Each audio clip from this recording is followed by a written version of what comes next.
Ireland's Minister for Finance and President of the Eurogroup, and Professor Philip Lane, who's a member of the Executive Board of the European Central Bank and its Chief Economist. You'll see that they're together in the same picture. They're joining us from the Irish Embassy in Lisbon, where they're there for an in-person meeting of the in-person Eurogroup Summit, which was scheduled since this date was confirmed. So in this world of webinars, it's possible to continue with the plan we have, despite a change of schedule for them. And obviously, there's some silver linings in the world of pandemics and what we've learned how to deal with distance. So let me just briefly outline the format for this morning's session. I'll begin by putting an opening question to each of the speakers, and they'll have approximately 5 minutes to share their responses on that. I'll pick up from that discussion on certain points, and we'll explore them a little bit further. So please send in your questions throughout the session as they occur to you, and we'll introduce them as we go along. We'll have about 20 to 25 minutes or so at the end dedicated to a just audience discussion. So if you have a question, submit it in writing under the Zoom's Q&A function, and we'll ask that you identify yourself and your organisation if there's one with which you're associated, and to try to keep in mind to keep the questions, as always for the IIEA, as brief as possible so that we can deal with as many questions as possible. And a reminder that the discussion today is fully on the record, so it's not Chatham House rules, so just note that. And if you want to get involved in the discussion on Twitter, we encourage you to use the hashtag IIEA30. So let me briefly introduce our speakers, who are known to most of you, but in this globalised world, not to all of you. Paschal Donohoe TD is Minister for Finance of Ireland, a position he's held since June 2020, and he's currently President of the Eurogroup. Minister Donohoe served as Minister for Finance and Public Expenditure and Reform from 2016 to 2020, and before that he was Minister for Transport, Tourism and Sport and Minister of State for European Affairs. He was elected TD for Dublin Central in February 2011, and prior to that he was a member of Seanad Éireann from 2007 to 2011. So Philip Lane has been Chief Economist and member of the Executive Board of the European Central Bank since June 2019. Prior to this appointment, he was Governor of the Central Bank of Ireland from 2015 to 2019. He served as Whately Professor of Political Economy at Trinity College Dublin from 2012 to 2019 and had lectured at the university from 1997. He received his PhD in economics from Harvard University in 1995 and was Assistant Professor of Economics and International Affairs at Columbia University between 1995 and 1997. So for those of you who didn't know them beforehand, these are the key things that you'd be interested to hear about them. So before turning to the questions, I would like at this moment just to thank the IIEA for inviting me to be here this morning, giving this opportunity to be in the company of two former students of the Department of Economics of Trinity College, and who have made such significant contributions both to Ireland and to the European Union, and they continue to do so. So my opening question, and let me put this first to the Minister. It's an easy one, your starter for 10 as it were. What would you see as the three key milestones in the development of the European economy over the last 30 years since the IIEA was established? Well, good morning, Frances, and thank you very much for the opportunity to participate in this seminar. And just want to acknowledge the 30 years of fantastic contribution that the IIEA has made to debate about Europe and to debate indeed about Ireland's place in the world. And of course, at an event like this, I'm always very conscious of the contribution that Brendan Halligan made through the IIEA and beyond to our country and to our role within Europe and indeed to our support for Europe. And I thought the recent event and indeed celebration of his life that you organised with the essay competition, I thought was a very fitting recognition of Brendan's contribution to our civic and public life. So in terms of the key economic moments in the recent history of the European Union, I guess I'd have to pick out three different phases of our economic integration and economic development. The first one would be the introduction of the euro itself.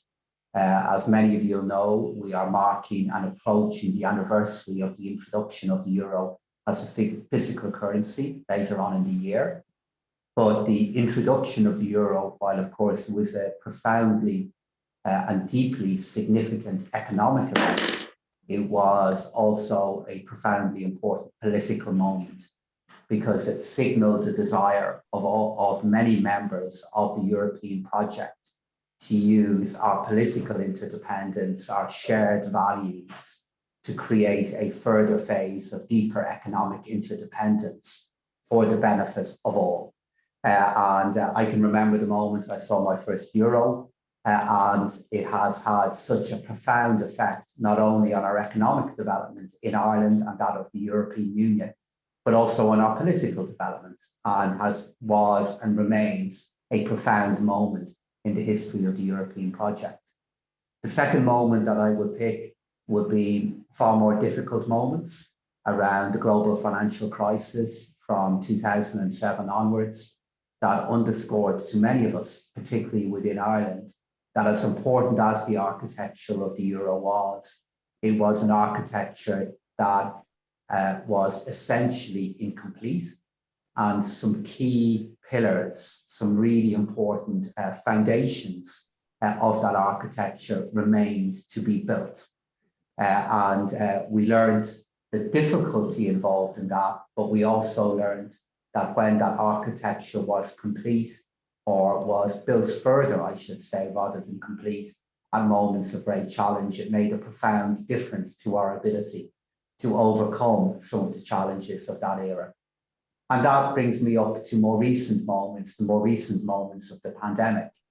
And those moments of the pandemic demonstrated many things, including the essential and profound role of our central bank in the ECB, the work of Professor Lane and his colleagues in the Governing Council. But it also demonstrated, I believe, two qualities. The first quality was the importance of the architecture that we have worked hard to develop further during the global financial crisis and continue in its aftermath. That architecture ended up being used in a fundamentally different way to combat a pandemic.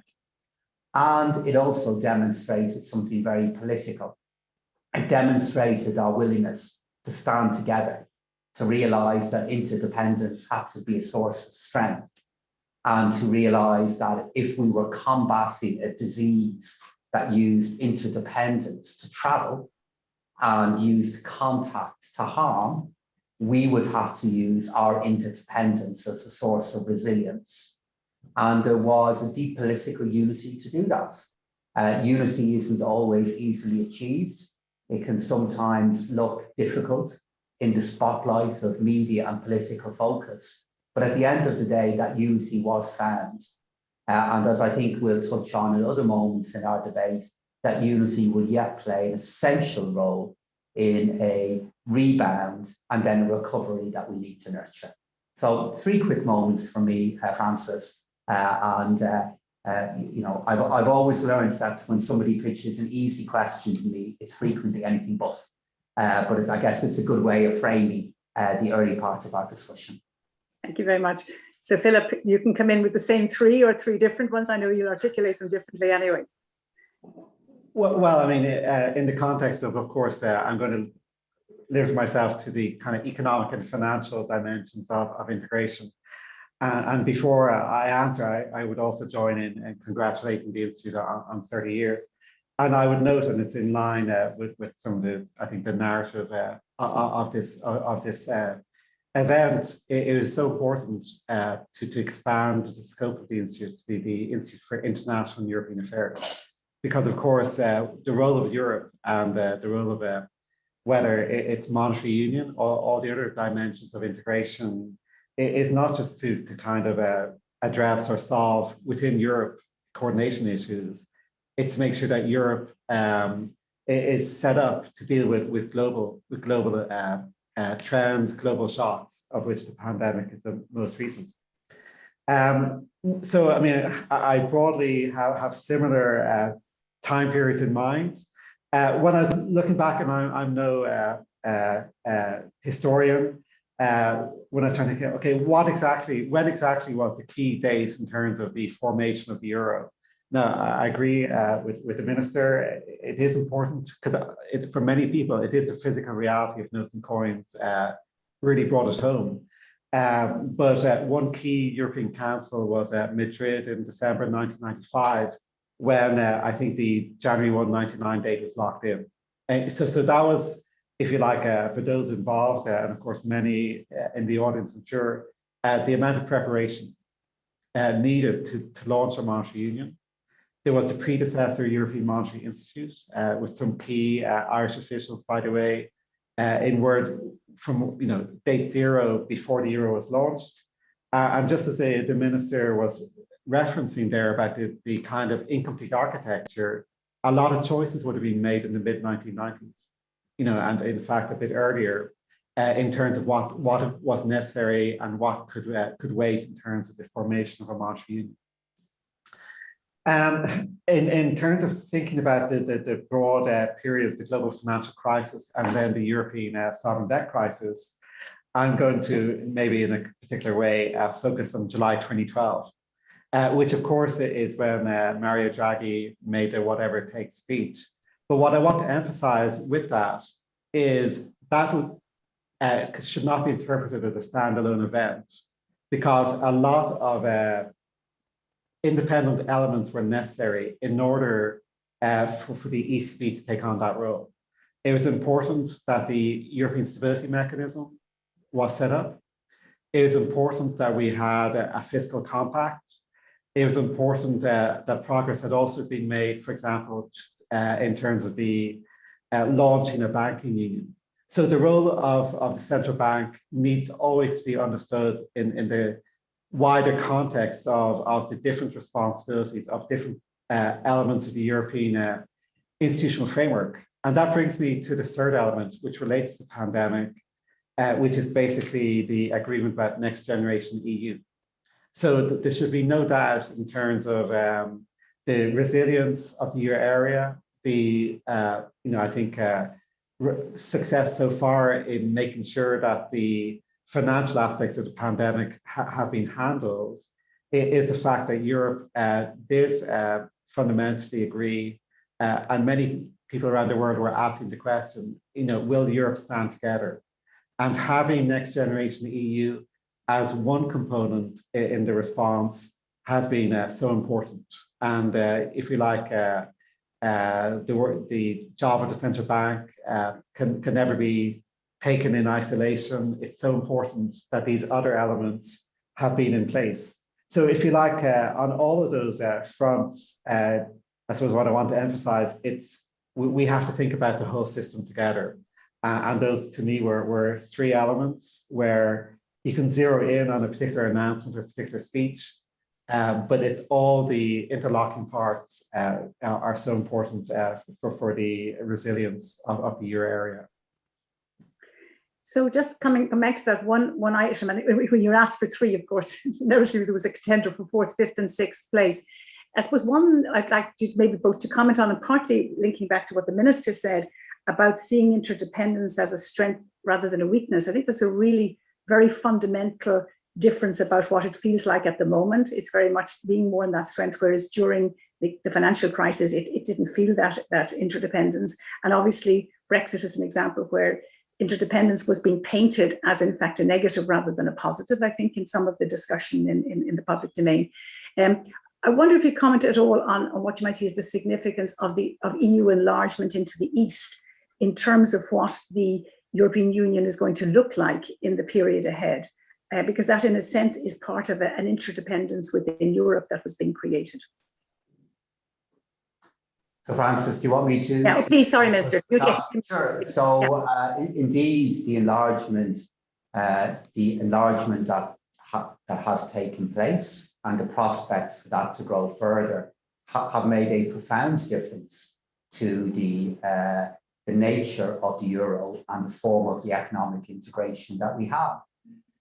So if I look at the current status of the euro and the membership of so many of our colleagues, Slovakia, Slovenia, Lithuania, Latvia, Estonia, if I look at the contribution they make within Eurogroup and within ECOFIN, the contribution they make at about an appreciation of the digital dimension of financial services, some of the debates that are now beginning in relation to the very early phase of the exploratory and technical work that Professor Lane and his colleagues have underway regarding the digital future of the euro. and the appreciation that they have of the political dimension of the euro and how interdependence and connectivity is a source of strength is a very important dimension of the contributions that they regularly make.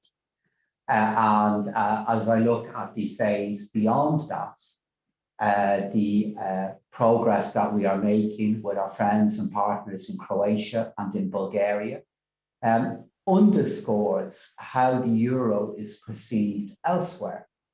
And at moments of difficulty, and we have seen this many times only too recently, when reaching agreement within the European Union and indeed within the euro area is so intensely hard, it needs to be remembered that one of the reasons why that agreement, reaching agreement on matters can be so hard, is it leads to resilience in the decisions that are made. And the decisions, the changes that we make, nearly always, if not always, outlast the crisis period within which those decisions are reached. And the difficulty of decision making leads to a resilience of decision. And to those who are outside the euro, but inside the European Union, that is a real source of strength. And it's a strength that they want to share. And you can see that in two different phases, Frances. You can see the number of our colleagues that are not in the euro area, but are very vested in discussions regarding the future of banking union, because they see the externalities of banking union as something that they want to influence. And indeed, some of them, many of them, in fact, would see banking union, which has such a strong euro dimension, as something that they still want to participate in, even if they remain as non-euro partners. And then beyond that, our colleagues in Bulgaria and Croatia are working so hard to fulfill the criteria that are being set for ultimate membership. And that isn't just for economic reasons, even though the economic reasons are so essential to their endeavours. So this is a project which, for me, the resilience of which has yet been underpinned, yet been underestimated. And the fact that we again have two friends, partners and neighbours who want to be part of that project demonstrates not only its economic resilience, but also its political resilience. Philip, would you like to come in on that? So let me emphasize maybe 2 points. One is, of course, the membership of the Monetary Union has expanded a lot from the original 11 members. And from the point of view of a small country, whether it's the global financial crisis or the pandemic, really underlines the value, the kind of safe harbor effect of being in a monetary union. Essentially, all member countries can raise funding, can operate, make transactions in euro. So cross-border activity is in basically the shared currency. And I think we have a lot of counterexamples of small countries outside of that, which in relation to these large global shocks, it's difficult to run a small currency. Now, the other point I would make is even for those who have not joined, and by the way, it's not just EU members, but the wider set of European countries, there is a positive spillover from the euro. For example, the ECB over the last year has provided the option of swap lines and repo lines with a range of neighboring countries, because again, the alternative of using the dollar for cross-border transactions, it makes sense that the euro is an important regional currency, not just for the euro area, but for the wider neighborhood of Europe. And so no matter which country you think about, the euro does have this kind of, I think, profound and positive impact on the wider European system. And it just goes back to this basic point, and the way the euro works is it's shared decision making. I mean, the Governing Council has representatives from all member countries. Everyone is there as an individual. We make decisions by consensus. And so it's kind of a remarkable, if you like, setup to have that amount of shared decision making.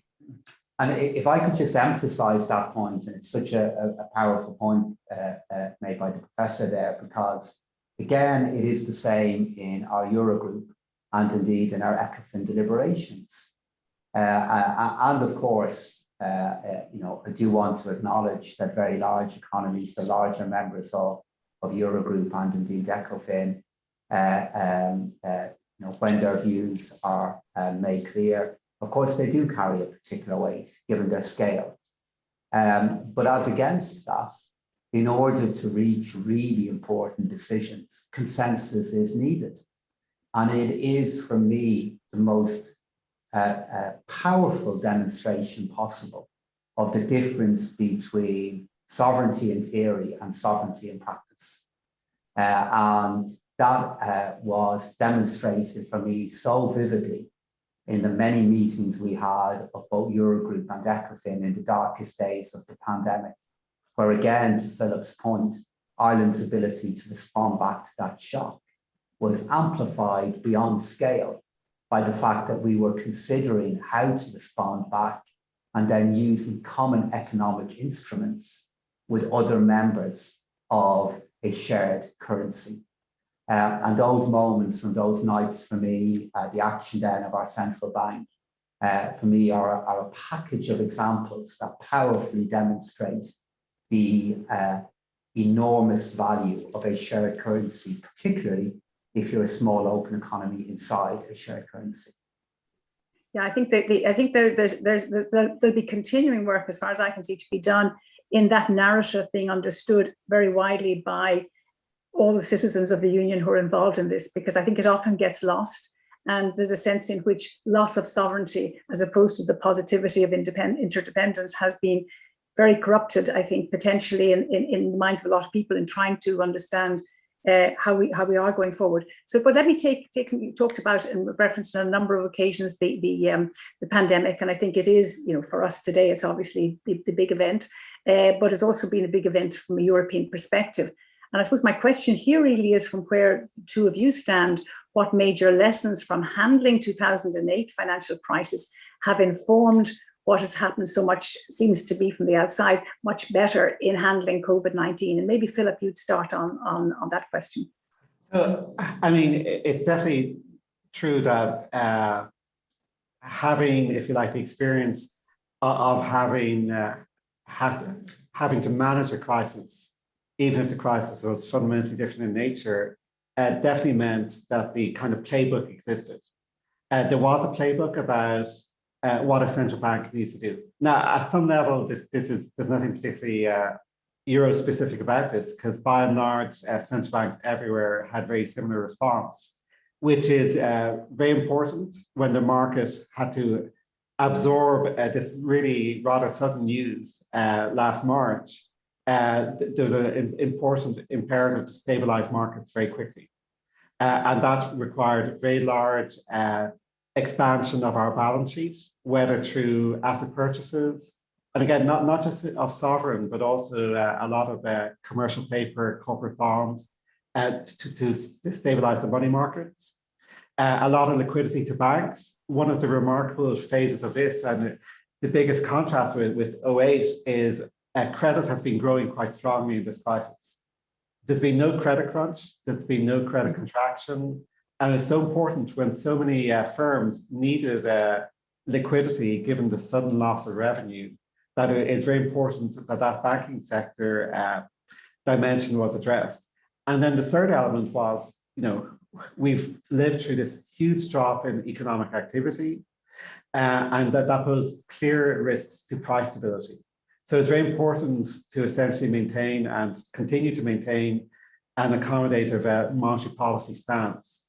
Now, I would say if you think about the world today versus the world 13 or 14 years ago, a fundamental pervasive topic which runs through everything, which is essentially the global level of interest rates these days is very low.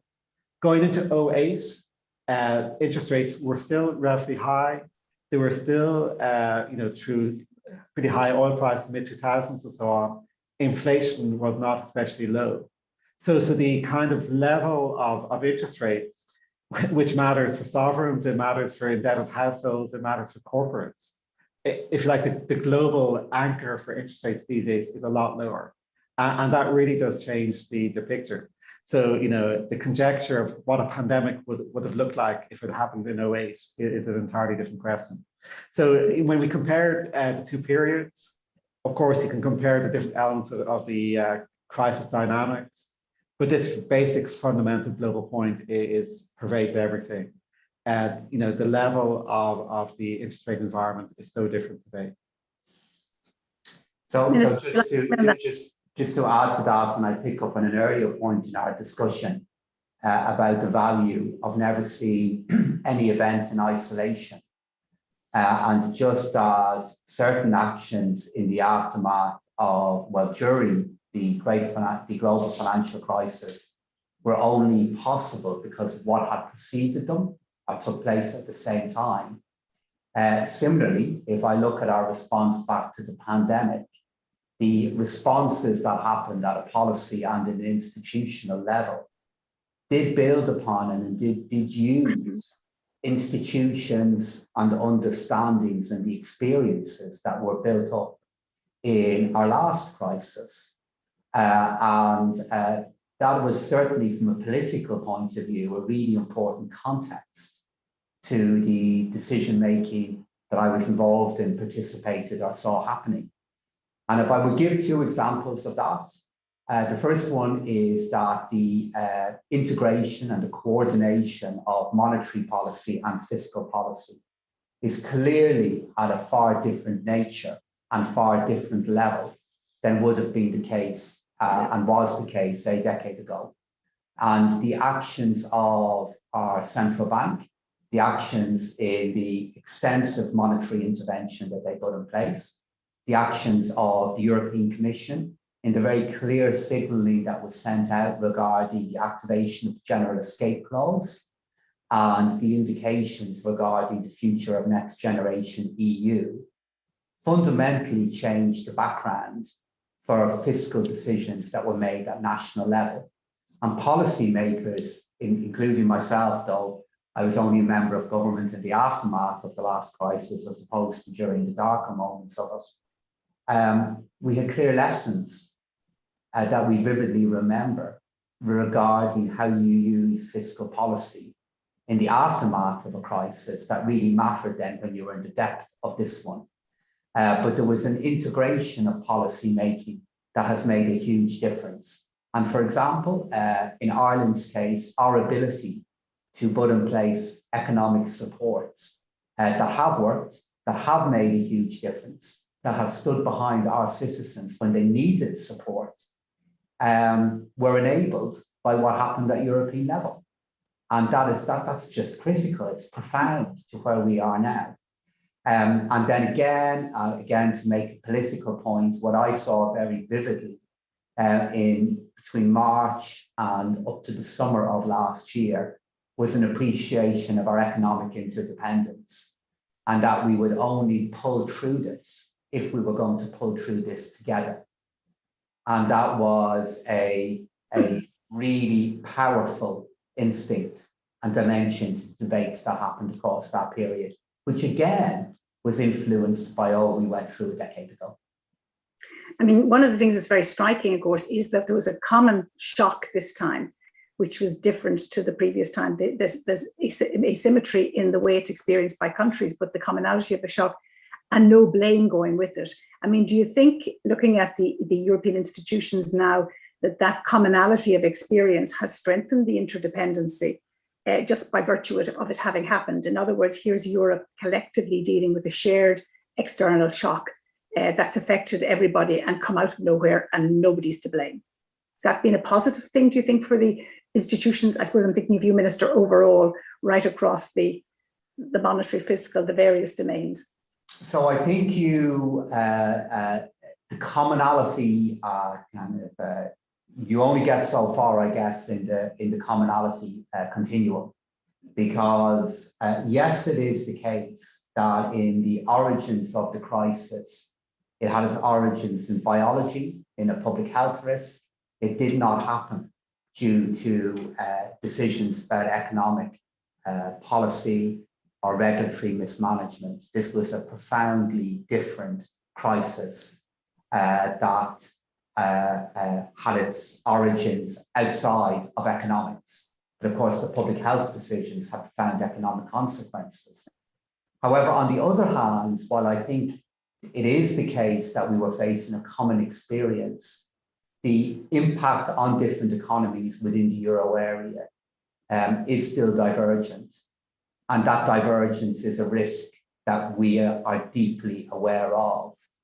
And underneath the, the terminology and lingo of things like macroeconomic imbalances, it does speak to the fact that depending on the structure of your economy, and not just the size of your economy, the structure of it, the repercussions of this common experience can be very, very divergent. And that was a really important driver then for Next Generation EU. But then on the other hand, yes, you are correct that, for example, when our Commissioner Dombrovskis, Gentiloni, and of course the President of the Commission were looking at how they can respond back to that, they were aware that our common project was at risk. And they were aware that some of the narrative of the last decade was absent and had to be absent in decisions that we would make. So yes, indeed, commonality gets us so far, but it's awareness of the lack of a common experience, depending on the structure of your economy, that in turn led to the common response back that is Next Generation EU. Philip, want to come in on that? Yeah, I mean, I think it's maybe important to make two further points. One is in 2007, August 2007, the start of the stress in the global financial system. There was a sustained period where it was perceived as a common shock. It was the global financial crisis. And the ECB was early out the gates in 2007. And if you go back to the early years of that long extended crisis, many of the points we're making now were made then about the value of having a common currency. But of course, then there was a mutation, if you like, in that crisis into a sovereign debt crisis, which are so divergent across the member countries and so difficult to handle. Now, what I want to emphasize in terms of the link is all of the reform made after the last crisis has been actually important preconditions for how this crisis has been handled. And for example, the fact we do not have a single supervisory mechanism means that essentially through the meetings of the supervisory board, a lot of supervisory action took place, which are in many ways quite technical, but quite important for the ability of the European banking system to respond. You can only imagine the coordination problems and the suspicions if national banking supervisors were making independent, uncoordinated decisions. So the SSM, which of course is a different wing from the ECB, has been so important. And I would emphasize also, even though of course there's many debates about the fiscal framework, the fiscal rules, fiscal compact, the fact that it was strengthened, that even though many debates continue, that broadly going into this crisis, fiscal positions were such that it was possible, there was the fiscal space to respond to this crisis. And at some point, when the recovery is secure, it does illustrate an issue that will come up again, which is in order to have that capacity to respond to these kind of disasters, how do you rebuild that fiscal space? In kind of a so-called normal times, and of course that's going to be, I'm sure, an issue in the upcoming debate about the Stability and Growth Pact. So just kind of taking that as a starting point, I mean, there's a sense in which going into this crisis, we had better fiscal space and we've had low interest rates. So they've been very much on, have facilitated the way in which it's been possible to get wider agreement. I just question really to both of you is, I mean, how would you see Europe continuing to improve the resilience and strength of the euro area currency and the European institutions, I guess, over the next period of time? And what do you think are the crucial steps? Because as I think, Minister, you said earlier on, it's always going to be evolving. This is not a job that's ever fully done. It's a complex governance situation. It's always going to be dealing with and developing. But obviously, the more you can anticipate and be ready for, the better that's going to be. So I suppose my question really is, what do you see as the ways we can have of improving the resilience of the euro and strengthening of the European Union generally over the next period while we're doing everything? And you've mentioned a number of times the new European proposals that are coming out at the moment. Do you think they're the key to it? Will I respond back, Frances, yes. first? Sorry, okay, sure. So I think there's three areas in which we will look at how we can further deepen the resilience and strength of the euro and the euro area. But before we do that, it kind of reminds me of the needed debates that we have in politics about the need for change. And I think it's always worth emphasizing when we look at what we need to change, what has also been achieved. And even, for example, just in the recent months, the agreement that was reached in the Eurogroup and in the Eurogroup in an extended format regarding changes about the Single Resolution Fund and the operation of the European Stability Mechanism.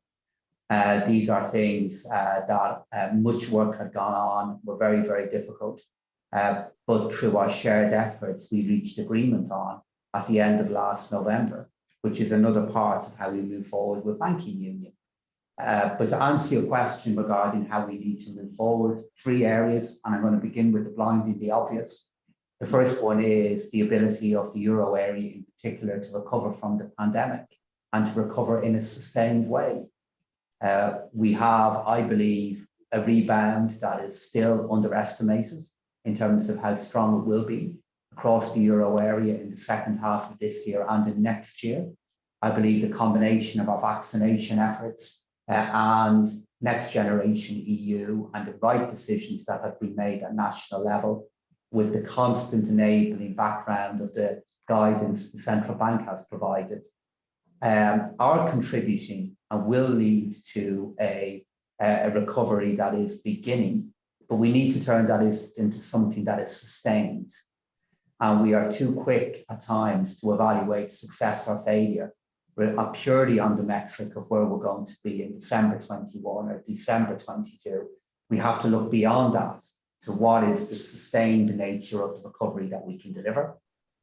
Secondly, it is banking union, the future of banking union, how we can move beyond where we are, which is something I'm putting a huge amount of effort into at the moment, seeing if we can reach agreement regarding the next projects that we want to make progress on and by when.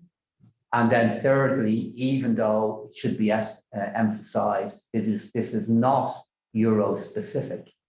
It will be, going back to my first point, how we craft our budgetary policy in an atmosphere that is still highly uncertain, and then use that as a segue into the debate which will happen in ECOFIN, which will be instigated by our Commission in relation to the future of the fiscal rules and what they will be and how they will be crafted. And I think they're the three areas, but I would emphasize it's the first area.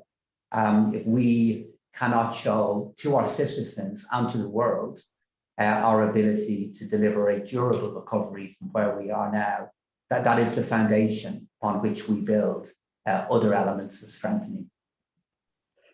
Philip, would you like to come in on that? Yeah, so I mean, in terms of categories, I mean, I think those categories are the right categories.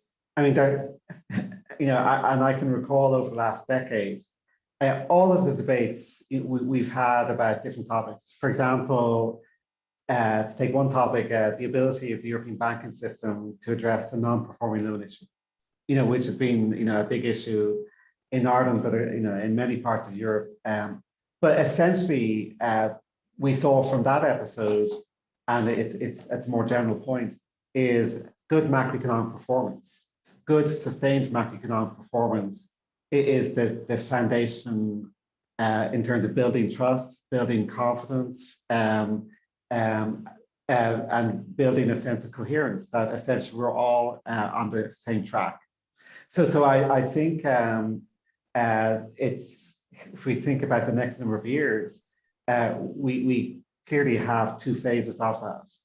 One is to make sure that the initial rebound, because we are seeing it now. We are seeing now, if you like, coming out of lockdown and with vaccinations progressing, there will be a rebound from the very low levels of activity.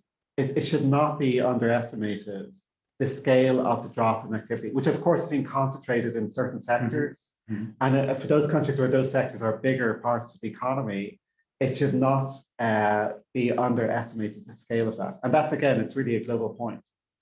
And what's necessary is to recognize a rebound does not deliver a sustained recovery. And this is why one of the nice features of Next Generation EU, it's a 5-year project. It's not just about, you know, having a very transitory stimulus. It's essentially a platform for medium-term growth performance. And, you know, we're a medium-term organization as the ECB, so definitely looking beyond the noise, looking beyond some short-term fluctuations in various data, and looking about, well, where do we think the economy is going to be 2 years from now, and going further, you know, 5 years from now. So in terms of course, all sorts of factors will matter for that. World technological developments, all sorts of factors will matter. And of course, we have a lot of debates about digitalization, the green transition, and so on. But in terms of policy making at a European level, to me, there's 3 dimensions. I've completely endorsed all of the work to make progress on banking union and capital markets union. And that should not be seen as a 0-1. You know, we don't, it's not the case we either don't or we do have a banking union. It's to make further progress towards making it better than what we have now. I mean, a lot is in place, but we need more. And so it's basically, it's a long march. But what I would emphasize is behind banking union, capital markets union, is further integration to single markets. Because I mean, this has been going on for decades, but we know it's still the case, especially in services, that there's a lot of domestic regulations, a lot of kind of non-tariff barriers and so on. And if you like, if we have a more integrated economy, the integration of banking systems and capital markets go hand in hand. And then the third element is, and this is where the track record comes in, you know, conceptually, the kind of elements that have gone into Next Generation EU do provide a template. And I'm not going to enter the debate whether that should be permanent or it's only reserved for truly exceptional circumstances. Mm-hmm. But, you know, I think we will learn a lot. We will learn a lot in the coming years about the nature of that program, which of course is not just about finance, it's also about the more general ingredients in the country by country recovery plans. So, you know, it's I think, again, the pandemic was unexpected, totally unwelcome, still obviously a total disaster, but to the extent, you know, it leads to you know, innovation, you know, we should definitely, where we can, take advantage of those innovations. But, you know, going back to the basic point is, all of this is completely intertwined with overall macroeconomic performance. And that's, again, to re-emphasize, not about just returning to where we were in 2019. It's about returning to the trend path, you know, because of course we've lost a couple of years of growth. And actually, you know, even better, given that Europe has been a slow-growing place, even better to boost the trend performance for the euro area. So we have a lot of questions coming in from the audience at this stage, and there's a number of themes emerging. You won't be too surprised about. But one maybe to start on the discussion that linked to what we've talked about already. Relates really to the inflation and returning inflation, and particularly in relation perhaps to the United States. So one question from Bill Emmett who's former editor-in-chief of The Economist and is chair of the Trinity Long Room Hub. And he makes the statement and asks, so he says, inflation is rising in the United States, leading to the prospects of rising dollar interest rates, possibly gradually, possibly shortly. What impact do you see this happening? See this as happening on the euro area and on euro area economic policy? And I suppose it plays to the opening remarks both of you made that Europe is situated in a global world, not just in its own world. So I don't know who would like to start with that. Minister, do you want to take that question to start with? I'll let Philip take the lead on that, and then I'll come in afterwards. So. Okay. Okay. So I mean, I think, and I wrote a piece for the ECB website a few weeks ago about this. I mean, by and large, a lot of what we're seeing now is just a reversal of what we saw last year. So in the spring of last year, there was a big plunge in oil prices. That's now been unwound. Of course, when you have lots of people, you know, the good news is the recovery, the rebound is stronger globally than many people expected. So what we've seen is various industries were too pessimistic. So there's shortages, for example, in semiconductors. There was constraints in some shipping routes. And of course, when you have an unplanned bottleneck, there's going to be some price action. But that is not inflation. That is just, you know, kind of supply and demand. And we know when you have those kind of price spikes, supply tends to respond. I mean, the price of PPE masks, you know, today is very different to a year ago. Someone famously, I saw some recent note about the kind of you know, a lot of discussion a year ago about toilet roll shortages, which, you know, the market does respond. So I just think there's a nearly zero connection between any kind of spikes in prices on the reopening of the world economy and what goes into the inflation trend. And here I would emphasize is, you know, 2/3 of the European price index, and the same in America for that, is services. And when we think about what goes into services inflation, it's basically the labor market, and both in the US and in Europe, the labor market is nowhere near, and there's no prospect of a super rapid bounce back. And then this is so important about going back to rebound and recovery is, you know, we also at the ECB agree there's going to be a good rebound this year and next year.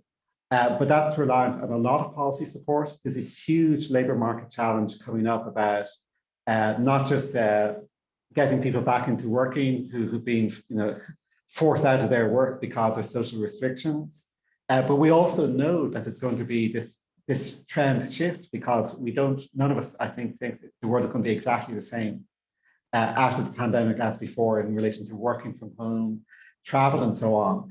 And labor markets, all markets find it difficult to deal with that kind of reallocation. So there's a huge challenges here. So the idea that the world and the euro area has a kind of environment that is set up for persistent inflation, I just don't see it. So we think, you know, we are providing a lot of monetary accommodation. There is fiscal support, which, you know, does help the inflation dynamic. But in our recent projections, we're projecting in 2023, 2 years from now, inflation in the euro area will be at 1.4, which is far below our aim. So we have a lot of work to do. And so this narrative of a new inflationary environment, I just put very little weight on. You just have to look at the inflationary trends in the context of where we are with other developments in our economy and other economic indicators. Philip has touched on them. Let me just develop two of them further. Look at the extent of underemployment we have within the euro area. Look at the level of unemployment that we have in many other deeply important economic trade, global economic partners. Secondly, all over the world, businesses are recreating themselves. They are literally restocking in front of our eyes. We have retailers restocking. We have those who are involved in manufacturing and construction, ordering, searching for new raw materials. We have supply chains that are reawakening. And if we make the case that I think both of us are, that a rebound is the first phase of a recovery, but not the entirety of a recovery. Similarly, we have to be alert to what a rebound may involve and what will take place in the aftermath of a rebound as we try to move into a more stable growth environment. So of course, we're always aware of risks and developments and always considering what the future could bring, but you have to anchor this debate in every other challenge that economic policy makers are confronting at the moment. I mean, I think one of the challenges is that even quarter to quarter inflation figures coming from the US seem to put people into a panic that this is the beginning of some inflationary spiral completely out of context. So that notion of confusing price spikes with real inflationary trends just seems to be endemic at the moment. Maybe, I mean, it is important to say, compared to last year, I mean, last year there was a lot of pessimism, at least the financial markets were putting a lot of weight on really pessimistic outcomes. So what is true is that we do now, clearly with the vaccinations rolling out, we do see, compared to those awful scenarios, there's a brighter outlook. But you know, so the fact, I mean, there is an element of what's going on, which is basically the market pricing out disaster scenarios. The fact that they're pricing out disaster scenarios is not the same thing as saying we're entering some new inflationary environment. And that's essentially the situation. And of course, when you look at the most recent, I mean, as I say, you know, you have to, in this scenario, whether it's about GDP, unemployment, inflation, look at the level, not the most recent change. Because when you're climbing out of a hole, you're still in a hole. It's, you know, so a rebound when you're, you know, I say we're not getting back to 2019 GDP until early next year in our calculations.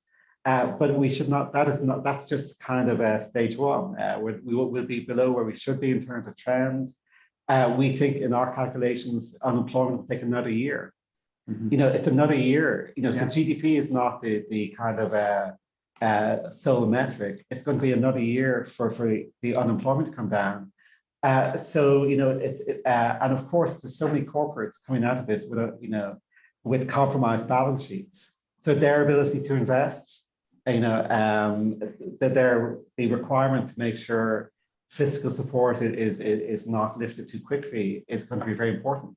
So, I mean, it's very interesting, and I just got the new book by Daniel Kahneman and other, you know, on noise.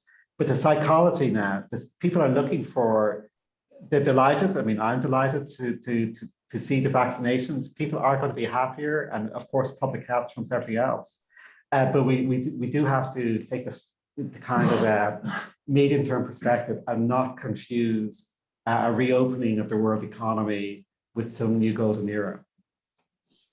So I want to move a little bit over on the sort of fiscal side. A number of people have raised questions relating to that. I don't have an opportunity to read out all of them, but there's a question from Aidan Regan in UCD, which goes as follows. If the fiscal deficit and public debt rules were suspended to fight public health pandemic, is it time to recognise that the same needs to happen to fight the climate emergency and in Ireland the housing crisis? So I suppose this is getting at the notion of whether reform of fiscal rules, which other people have referred to as well, which Mr. Draghi has pointed to as well, need to be part of where we go next. And Minister, I think that's one for you rather than for Philip. Sure. Well, under the current fiscal rules, Ireland increased its capital investment, for example, in housing, to Professor Regan's point there, from around €900 million per year in 2016 to €3.2 billion per year in 2021. So enhanced and growing capital expenditure is possible, even under the existing fiscal rules. And of course, the antidote back to the great challenges we have with regard to housing at the moment are more than just expenditure, though expenditure is a hugely important part of it. There are many other things that we have to reflect and change upon. But for example, under the current rules and the prevailing sentiment of the financial markets then, we increased the number of houses that the state was directly building per year from below 1,000 in 2015 and 2016, which was far too low, to between 5,000 and 6,000 per year now. So increased capital expenditure and significantly increased capital expenditure is possible under the current architecture that is there, even with the, particularly of course, with the activation of the general escape clause. In terms of how we move beyond that, I always need to make clear when we move into this terrain of fiscal rules that I'm speaking as Minister for Finance for Ireland whilst being President of the Eurogroup, because the fiscal rules is an EU-wide debate and an EU-wide discussion, because of course it includes our non-Euro friends and partners. But beyond that, I do believe there is going to be an increased appreciation regarding the role of capital expenditure and the need to keep that either stable at high levels or grow it further.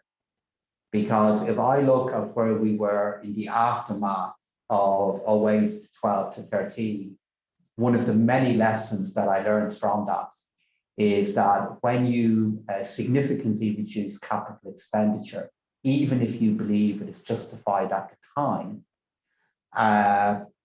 the consequences of that are always there in the future.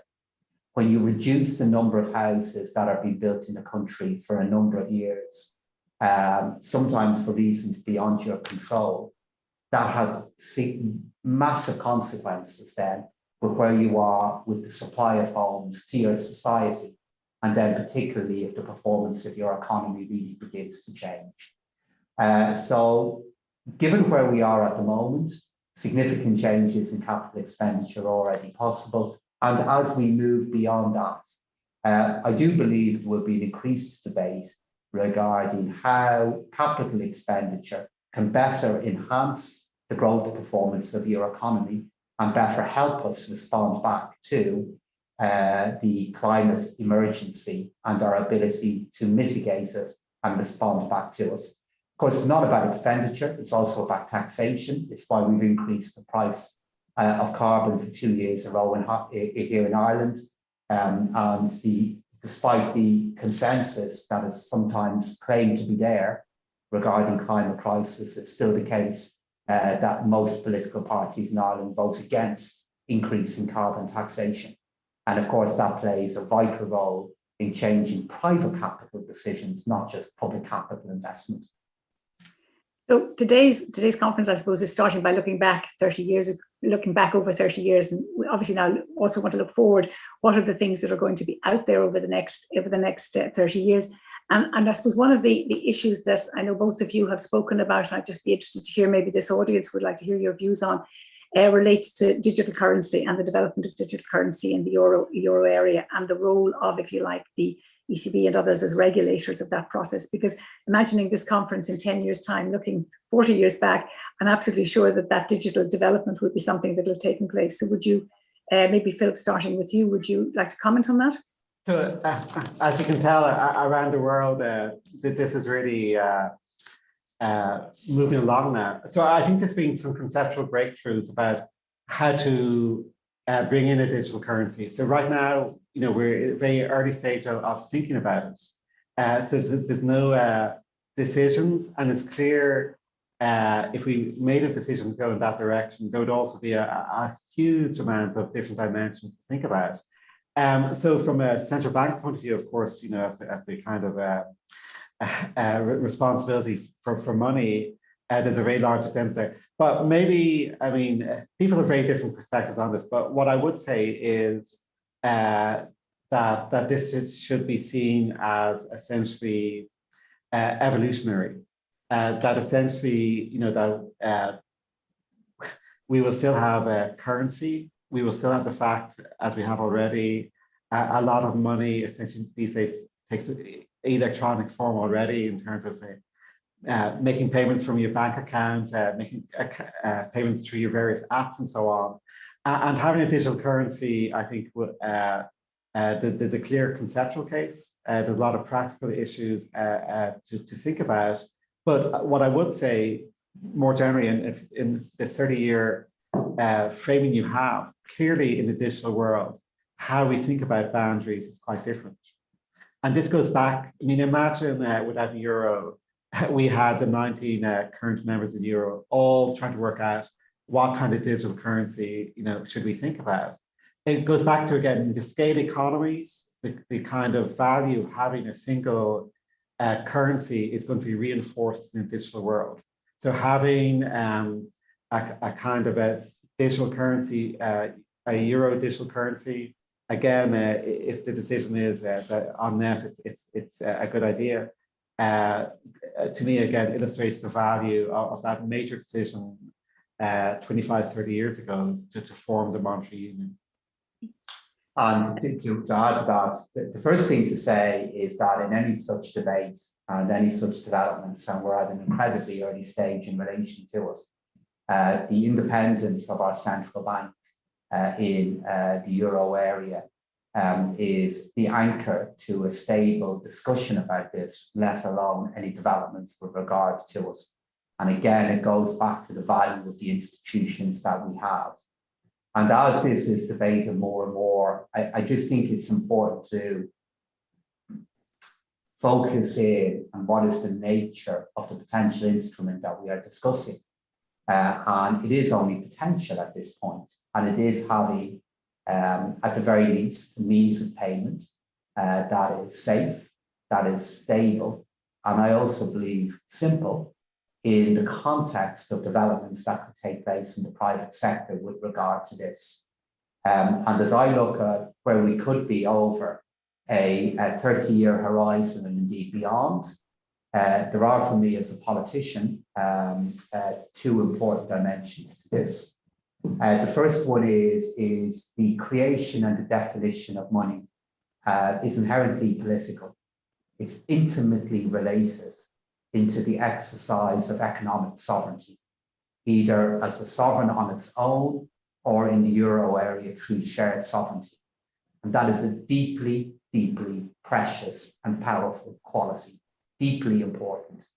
And in the debate that is yet to come, let alone decisions that are yet to be made, as president of the Eurogroup, it's a theme in this discussion and in this process that is just vital for me. And then secondly is the issue of financial inclusion and the risks of financial exclusion. We touched a moment ago regarding that powerful moment of the physical manifestation of a currency. A theme in the debate that we are having, and this is, I must recognise, very well understood by the ECB in the thinking they're doing about it, is that if the euro area, and the euro is a currency for all, for those of us who live in the euro area, it's so vital as we think of the digital future of the euro that is delivered to. And that is why the care with which this is being evaluated by our central bank is so important, because I know they're very much aware of that. Minister, you'll not be surprised. I think every event you go to, the corporate tax rate and the future reform of taxes in Europe and under the OECD comes up. And I know this is sort of something you're familiar with. And there've been, needless to say, quite a lot of questions have come in on this today. But let me just take one of them, which I suppose, well, a couple of them maybe together. Can Ireland's economy? This is from Hannah Deasy. Gareth Keane at Zurich Insurance. How can Ireland's economy continue to thrive after our corporate tax advantages are removed or at least substantially reduced?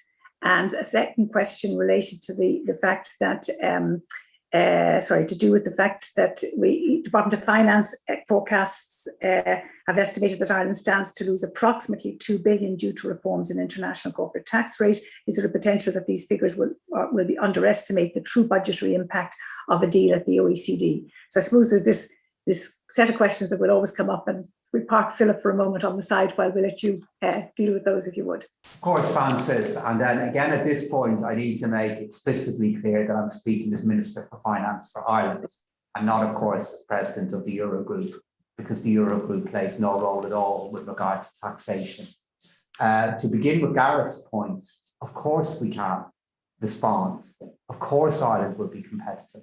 Of course we will be able to continue to grow our economy in any of the scenarios that may present themselves with regard to corporate tax. And you have to take a step back to look at where our economy stands at the moment. You could indeed have made the case that at other points in our economic development, the role of tax played a defining role in relation to our competitiveness. It is now a really important pillar of our competitiveness, but we have many other pillars to that competitiveness, many other parts of our economic model. And they will be more important in the future, and we will recognise that, and we will respond back to it.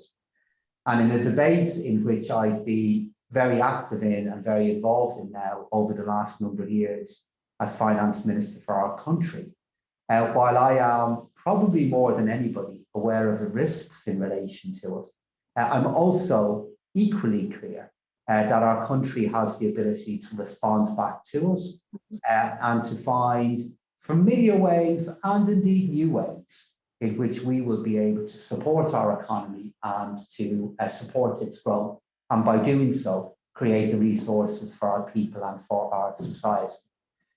In relation to the impact on revenue, of course, what we do, Frances, at any given point is we prepare revenue estimates on the basis of information that is available to us at any point in time, and then by the application of our judgment.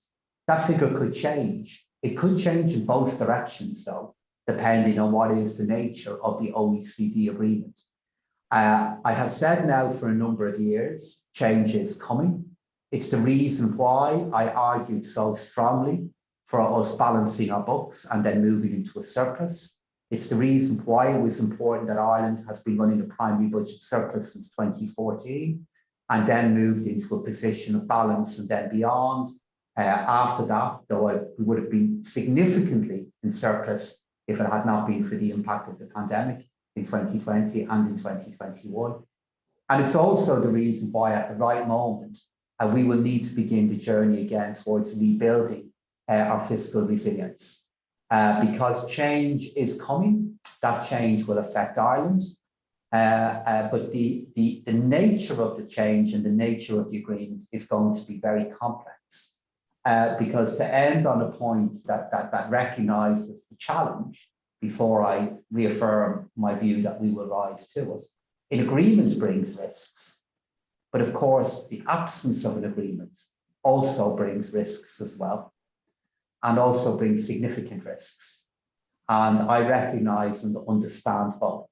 But in either scenario, with sensible decisions, particularly as we exit the pandemic, and with renewed appreciation of other things that really matter in our economy, we will be able to respond back to it.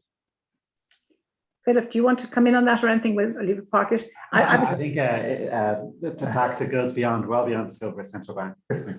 Yeah, no, I was going to actually put to some extent to you a related question, which is, I suppose it's about the canvas of what the OECD is doing. I mean, what's become necessary to do this is the pattern of globalization that's taken place, and the way in which taxes were designed in a pre-globalized world suddenly work to be quite different along the line, and countries take different positions now on where taxes should be levied than they may have done way back in the middle of the last century. But I'm just wondering, in terms of that, do you think there's any possibility that the potential for globalized remote working may also be something that might factor into how we think about the taxation of individuals and how that operates in the future? Isn't that something which the OECD will have to canvas as part of this? Because it's something that we wouldn't thought about. The canvas is so bursting with colour at the moment and has so many different designs on it. I'm not sure at the point they would be able to accommodate a further colour or development. And I think the issue of the impact on personal taxation and its relationship to location is probably something, at least in the short term, that will continue to be dealt with by national governments. But of course, within the European Union, that does have a strong background in the basis of the law of the European Union as well. So I think that is probably the only single item in relation to global taxation that our friends in the OECD won't be dealing with. But just to go back to it, the broader case of taxation, it's also the case that when we get into this debate, the case is rarely made for the kind of change that Ireland has already implemented with regard to global taxation. I'm by and large the only person that will make this case. Maybe that's the way it should be. But the last number of finance bills that we have brought through, just because the issues are so complex and technical, from controlled farm companies to hybrids to the changes that we've made in relation to the mandatory disclosure of tax information, to embedding elements of the OECD changes into our national tax law, because they're technical and maybe because they don't have the headline simplicity of other things, should not underestimate the significance of those decisions. And they're changes that we have made and changes we've made quickly. I pick up from both of you a very optimistic view about where we're going to be able to go. In the near term, I mean, you're obviously heading into a summit tomorrow, and that'll be the very, very near term. But just looking out over the next year or two, do you see the adjustment, for example, in policy from supporting economies widely to getting down to the sectoral level and getting industries like tourism and aviation recovering, but it becomes more sectoral or becomes more regional within Europe?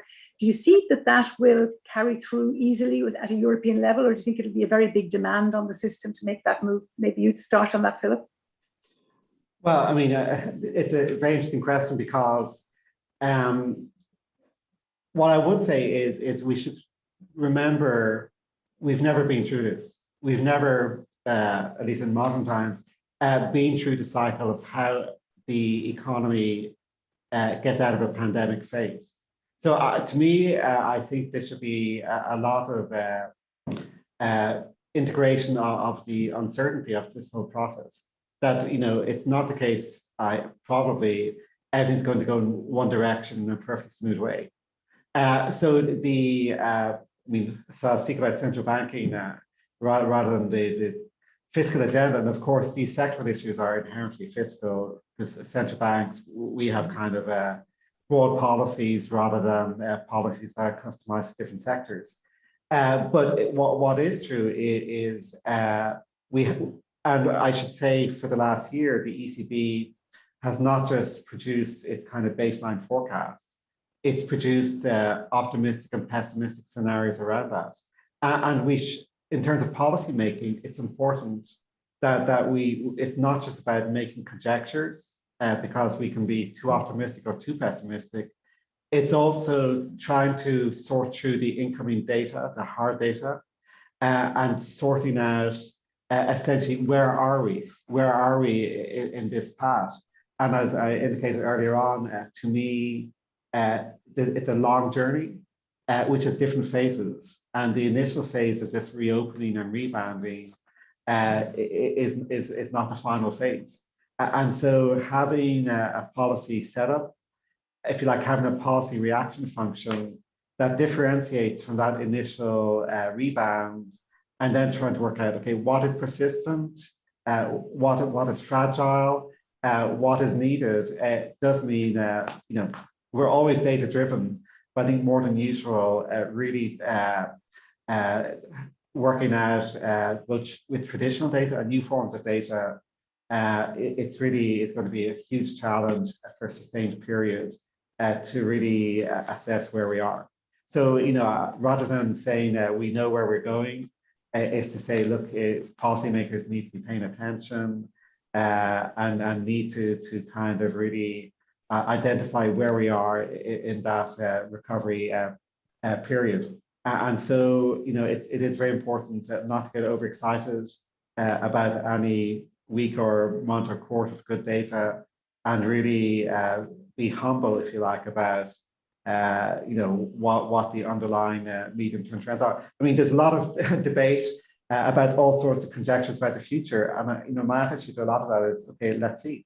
I mean, let's see where it goes. I mean, is it the case working from home is going to be, remain forever? Is it the case that travel is going to be downgraded forever? There's many questions which can have better or worse answers. And so, in terms of setting policy, we need to be agile to see, which of those answers emerge over time. Minister, do you want to comment on that? Yeah, look, from my point of view, my feeling about where we are now is always so influenced by my experience of where we were not so long ago. I'll never forget those days in the Department of Finance and in our government when we were confronting the risk of 600,000 people becoming unemployed over a number of days because we were going to ask their employers to close down and then not to go to work. I'll never forget those moments and the challenges regarding how we supported social cohesion, how we supported employers, how we supported income. Those moments then in December and January when we were confronting the third wave and the impact that was having on our country, the loss of life, those moments we were having 6,000 to 7,000 new cases per day, when with thousands of people in our hospitals very sick. So to go through those experiences and to be in this battle, a battle between injections and infections, injections of vaccination versus the number of people who are getting sick each day. Of course, we're in a completely different place now. 13% of the European population having one job. We're going to be, I believe, in a place of over 70% of the population across Europe being vaccinated as we approach the summer. The immense success that is the Irish vaccination programme that is being delivered by our frontline workers, by our healthcare professionals, despite all the challenges they face, despite all the criticism and issues that were raised, it's vaccinating at scale. And that's making a massive difference. And of course, I feel very different to where we are now. But the challenges we have coming up are great. The complexity of them will be very deep and they will change rapidly. And we have a lot to do to change an early rebound into a recovery that is real. We have a lot to do. And I'm always very optimistic about any challenge, but I'm also very realistic in appraising the nature of the one that we're now in the early phase of. But I did a debate, Francis, a few months ago when not a debate, it was actually an interview. I found myself unwittingly cast into your shoes and having to chair an event like this, which was a whole new skill I had to learn. An event that was being organised by Dublin City Council about city libraries. And I was attempting to interview Anne Applebaum, which was a deeply humbling experience, given her enormous prowess and all she has done. And in response to a question from the audience, she said, pessimism is irresponsible. And I thought it was a useful piece of advice to me, despite my optimistic nature, or maybe because of it, about how we need to approach what is yet to come. But we have real challenges, but they are different to where we were a year ago. So in the nature of that recovery and bringing all things a bit together, I'd just like to take a final question to you both relating to the environment. We've had a number of those in along the way. And it's from Martha O'Hagan-Luff from Trinity College. Could the speakers comment on the urgency of making environmental sustainability front and centre of the expected recovery? Now, I know both of you have commented on this, and Philip as recently, I think as yesterday, but I just wanted, if you might give a brief comment on that, as part of this positive recovery out of the rebound. Philip, do you want to start? So, I mean, regardless of the pandemic, we had key calendar dates, 2030, 2050. So we knew already that there was going to be a major transition underway over the coming years. So the transition towards net zero is just pervasive. It pervades corporate life. It will be for many families and households. Of course, there would be changes in behavior in terms of transportation, retrofitting homes, and so on. So yes, this is, from an economic point of view, there are two issues. One is the nature of a transition, like I mentioned earlier on, is always going to be difficult because you do have to reallocate. You do have to accept that some sectors are going to shrink, and that the value of some types of assets will go down, are going down, and will go down. On the other hand, there will be opportunities. It is, I think, clear cut, and it's reinforced in the nature of Next Generation EU. A lot of activity will be generated by this transition, There's a heavy focus, and it's a huge potential payoff to R&D in terms of the technology that will support that. So that engine for the world economy and the European economy, I do think is net positive. It will help to kind of provide a focus and momentum for the recovery, without wanting to downgrade the difficulties for many individuals and many firms. So the ECB is fully committed to being a green central bank, and in terms of for me as the chief economist, understanding the implications for economic performance, both over the business cycle and the trend, understanding the implications for our monetary policy, for the instruments we use. We have a big agenda, but of course, this is only one element of the agenda. For governments, for the private sector, and the Dublin climate dialogues the last few days just illustrated. Look, there's a lot of people working on this. It really is, I think, arriving at a kind of a tipping point where there's been a lot of talk for decades, honestly. I mean, there's been a lot of work. Economic research has been there for 50 years about many of these issues. But you need to get your timing right, and we have no time really to delay. We have fixed commitments, and when you are now in 9 years away from 2030, it's clear a lot has to happen. Minister, final word from you. That this debate is now moving into law. The climate action bill that is in the Oireachtas that Minister Ruane has introduced, looking to anchor our commitments for 2030 and then for 2050 into law in Ireland, looking to implement and bring in 5-year carbon budgeting. If I look at where we are within our European discussions, when I joined Eurogroup, our ECOFIN, climate made an occasional appearance in our agenda. It's now a regular item on our agenda. If I look at the focus that we have with regard to green finance, for example, the debate that's underway in relation to taxonomy. If I look at what we've done here in Ireland, everybody who's not in government votes against these changes. Automatic increases in carbon pricing, complete overhaul of where we are now with our motor taxation system and VRT, to now mainstream environmental concerns regarding vehicles. This is now all happening. And a concern I had a year ago, but in the context then of the deepest challenges of a year ago, is this would be a debate that would be relegated for a while, given the acute emergency we face then. That hasn't happened. It's not to underestimate how much we need to do, but my really has to focus now, and that focus is growing by the day. Listen, could I thank both of you for contributing today? I think it's a mark of the important role that the IIEA has played in contributing to understanding European issues and European policy issues over the last 30 years.